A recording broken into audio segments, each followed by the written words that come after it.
ভারত মহাসাগরের তীরে অবস্থিত বাংলাদেশ ও মায়ানমার এখন এক ভূরাজনৈতিক দ্বন্দ্বের কেন্দ্রবিন্দুতে। বিশ্বের দুই পরাশক্তি যুক্তরাষ্ট্র ও চীন এই অঞ্চলে তাদের প্রভাব বিস্তারের জন্য এক নীরব যুদ্ধে লিপ্ত। মায়ানমারের রাখাইন প্রদেশ ও বঙ্গোপসাগরের কৌশলগত গুরুত্ব এই দ্বন্দ্বকে আরও তীব্র করেছে। সাম্প্রতিক তথ্য ও গোয়েন্দা রিপোর্ট অনুযায়ী আমেরিকা মায়ানমারে একটি ছায়াযুদ্ধ শুরুর প্রস্তুতি নিচ্ছে, যার উদ্দেশ্য চীনের প্রভাব কমানো এবং ভারত মহাসাগরে তার প্রবেশ রোধ করা। এই কৌশলের কেন্দ্রবিন্দুতে রয়েছে বাংলাদেশ, যার ভূমি ও ভৌগোলিক অবস্থান এই দ্বৈরথে এক গুরুত্বপূর্ণ ভূমিকা পালন করতে চলেছে। এই প্রতিবেদনে বিশ্লেষণ করব কিভাবে মায়ানমারের অশান্তি ও চীন আমেরিকার এই ছায়াযুদ্ধ বাংলাদেশের রাজনৈতিক ও অর্থনৈতিক এবং সামাজিক স্থিতিশীলতাকে প্রভাবিত করতে চলেছে। এ বিষয়ে আমি আপনাদের বাস্তব উদাহরণ, ঐতিহাসিক প্রেক্ষাপট এবং তথ্য ও যুক্তির মাধ্যমে এই প্রতিবেদনে প্রমাণ করব এই ভূরাজনৈতিক খেলায় বাংলাদেশ একটি ক্ষতিগ্রস্ত পক্ষ হিসেবে আবির্ভূত হওয়ার ঝুঁকিতে রয়েছে। বন্ধুরা, আপনারা দেখছেন ডেইলি স্কুপ শো এবং আপনাদের সঙ্গে আমি সঞ্জীব।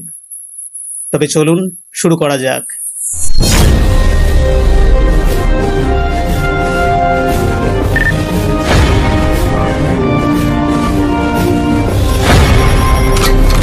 ছায়াযুদ্ধ বা প্রক্সি ওয়ার হলো এমন এক কৌশল যেখানে পরাশক্তিগুলো সরাসরি যুদ্ধে জড়ায় না, বরং তৃতীয় পক্ষ বা বিদ্রোহী গোষ্ঠীকে অর্থ, অস্ত্র এবং প্রশিক্ষণ দিয়ে তাদের প্রতিপক্ষের বিরুদ্ধে লড়াইয়ে উৎসাহিত করে।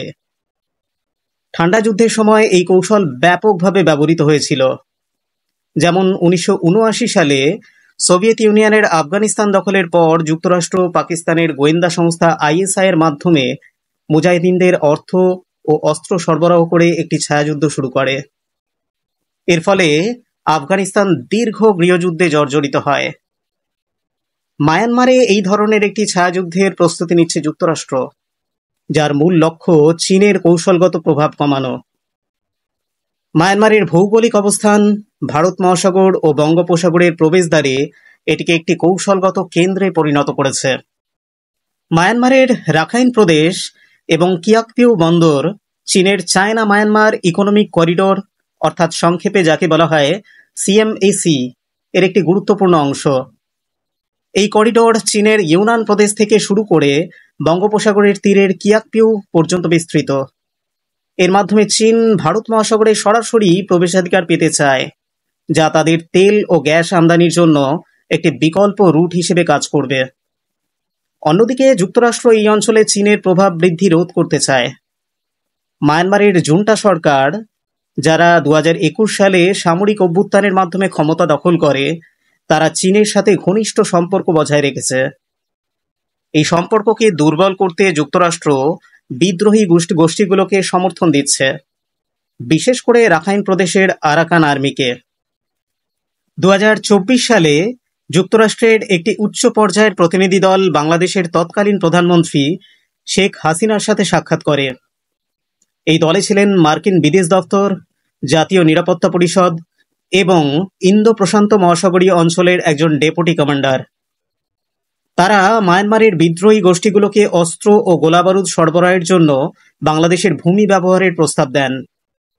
এছাড়া কক্সবাজারে ড্রোন ঘাঁটি তৈরি এবং রাখাইন প্রদেশে নো ফ্লাইং জোন প্রতিষ্ঠার পরিকল্পনাও তাদের এজেন্ডায় ছিল।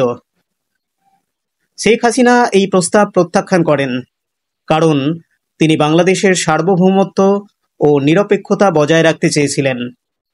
তবে এই প্রত্যাখ্যানের কয়েক মাসের পরই 5ই আগস্ট 2024 বাংলাদেশে একটি গণ অভ্যুত্থান ঘটে, যার ফলে শেখ হাসিনা ক্ষমতাচ্যুত হন এবং ভারতে আশ্রয় নিতে বাধ্য হন। বিশ্লেষকদের একাংশের মতে এবং গোপন গোয়েন্দা তথ্য রিপোর্ট অনুযায়ী এই অভ্যুত্থানের পেছনে আমেরিকার গোয়েন্দা সংস্থা সিআইএ এর হাত ছিল, যারা হাসিনা বিরোধীদের উৎসাহিত করেছিল। শেখ হাসিনার পতনের পর অধ্যাপক মোহাম্মদ ইউনূসের নেতৃত্বে গঠিত অন্তর্বর্তী সরকার এই ভূরাজনৈতিক খেলায় দ্বিধাগ্রস্ত অবস্থানে রয়েছে।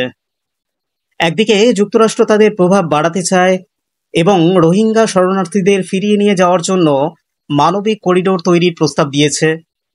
অন্যদিকে বাংলাদেশের সেনাপ্রধান জেনারেল ওয়াকারুজ্জামান এই প্রস্তাবের বিরোধিতা করেছেন, কারণ তিনি মনে করেন এটি দেশের সার্বভৌমত্বের জন্য হুমকি। এই দ্বিধা বাংলাদেশকে একটি কৌশলগত দোলাচলে ফেলেছে। যুক্তরাষ্ট্রের প্রস্তাব গ্রহণ করলে দেশটি চীনের সাথে সম্পর্কের অবনতির ঝুঁকিতে পড়বে, যারা বাংলাদেশের প্রতিরক্ষা ও অবকাঠামো খাতে ব্যাপক বিনিয়োগ করেছে। চীন বাংলাদেশের অর্থনীতিতে একটি গুরুত্বপূর্ণ ভূমিকা পালন করে।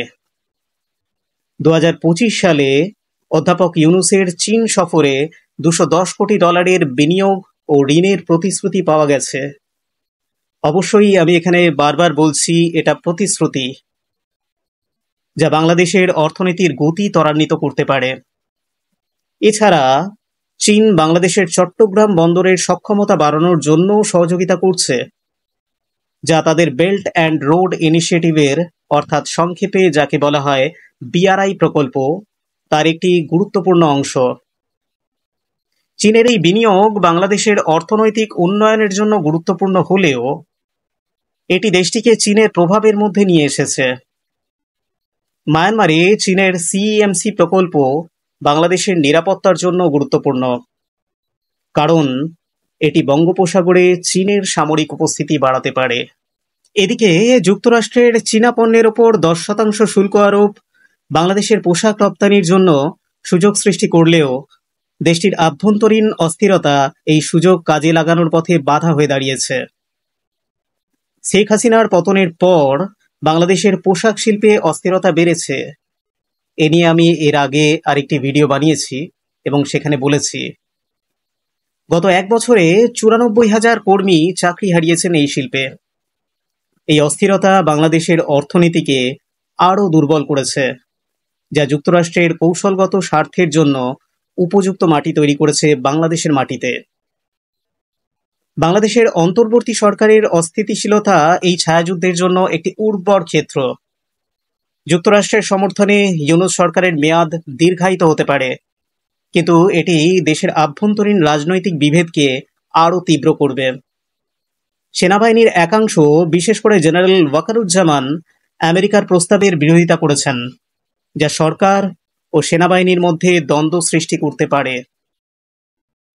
যুক্তরাষ্ট্রের ছায়াযুদ্ধের ফলে বাংলাদেশের অর্থনীতি ক্ষতিগ্রস্ত হতে পারে।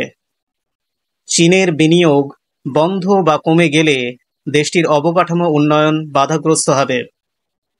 একই সাথে রোহিঙ্গা শরণার্থী সমস্যা সমাধানের যুক্তরাষ্ট্রের প্রতিশ্রুতি বাস্তবায়িত না হলে বাংলাদেশের উপর অর্থনৈতিক ও সামাজিক চাপ বাড়বে। মায়ানমারের গৃহযুদ্ধ বাংলাদেশের সীমান্তে অস্থিরতা বাড়াচ্ছে। ইতিমধ্যেই মায়ানমারের সেনা সদস্যরা বাংলাদেশের ভূখণ্ডে প্রবেশ করেছে এবং আরাকান আর্মির সাথে জুন্টা সরকারের সংঘাত তীব্রতর হচ্ছে। যুক্তরাষ্ট্র যদি বাংলাদেশের ভূমি ব্যবহার করে বিদ্রোহীদের সমর্থন দেয়, তবে এটি বাংলাদেশকে মায়ানমারের সামরিক প্রতিরোধের লক্ষ্যবস্তুতে পরিণত করতে পারে। 1979 থেকে 1989 এই 1 দশক আফগানিস্তানে আমেরিকার ছায়াযুদ্ধ পাকিস্তানের মাধ্যমে পরিচালিত হয়েছিল, হয়তো আমাদের সকলেরই মনে আছে। এর ফলে পাকিস্তান অর্থ ও অস্ত্র পেলেও দেশটি দীর্ঘমেয়াদে জঙ্গিবাদ ও অস্থিরতার শিকার হয়। বাংলাদেশের ক্ষেত্রেও এই ধরনের ঝুঁকি রয়েছে। যুক্তরাষ্ট্রের সমর্থনে বিদ্রোহী গোষ্ঠীগুলোকে অস্ত্র সরবরাহ করা হলে এই অস্ত্রগুলো ভবিষ্যতে বাংলাদেশের আভ্যন্তরীণ নিরাপত্তার জন্য হুমকি হতে পারে। বাংলাদেশ এখন একটি সংকটময় ক্রস রোডে দাঁড়িয়ে। চীন ও যুক্তরাষ্ট্রের মধ্যে এই ভূরাজনৈতিক দ্বৈরথে দেশটি যদি কোনো পক্ষকে সমর্থন করে, তবে এটি অন্য পক্ষের সাথে সম্পর্কের অবনতি এবং আভ্যন্তরীণ অস্থিরতার ঝুঁকি বাড়াবে। শেখ হাসিনার পতন এবং ইউনূস সরকারের দ্বিধাগ্রস্ত অবস্থান বাংলাদেশকে আরও দুর্বল করেছে। এই পরিস্থিতিতে বাংলাদেশের উচিত নিরপেক্ষতা বজায় রাখা এবং কূটনৈতিকভাবে এই দ্বন্দ্ব থেকে নিজেকে দূরে রাখা। তবে পরাশক্তিগুলোর চাপের মুখে এই নিরপেক্ষতা বজায় রাখা কঠিন হবে। মায়ানমারে আমেরিকার ছায়াযুদ্ধ শুরু হলে বাংলাদেশ অর্থনৈতিক, রাজনৈতিক এবং নিরাপত্তার দিক থেকে ক্ষতিগ্রস্ত হওয়ার ঝুঁকিতে রয়েছে। এই দাবার ছকে বাংলাদেশকে একটি প্যান হিসেবে ব্যবহার করা হতে পারে, যার মূল্য দেশটিকে দীর্ঘমেয়াদে চোকাতে হবে।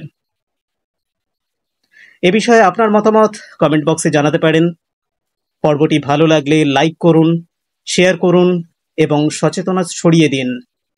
এবং অবশ্যই পরবর্তী পর্বের নোটিফিকেশন পেতে চ্যানেলটি সাবস্ক্রাইব করে বেল আইকনটি প্রেস করতে ভুলবেন না। এখন এখানেই বিদায় নিচ্ছি। আবার দেখা হবে পরবর্তী পর্বে। সকলে ভালো থাকুন। সকলকে অসংখ্য ধন্যবাদ।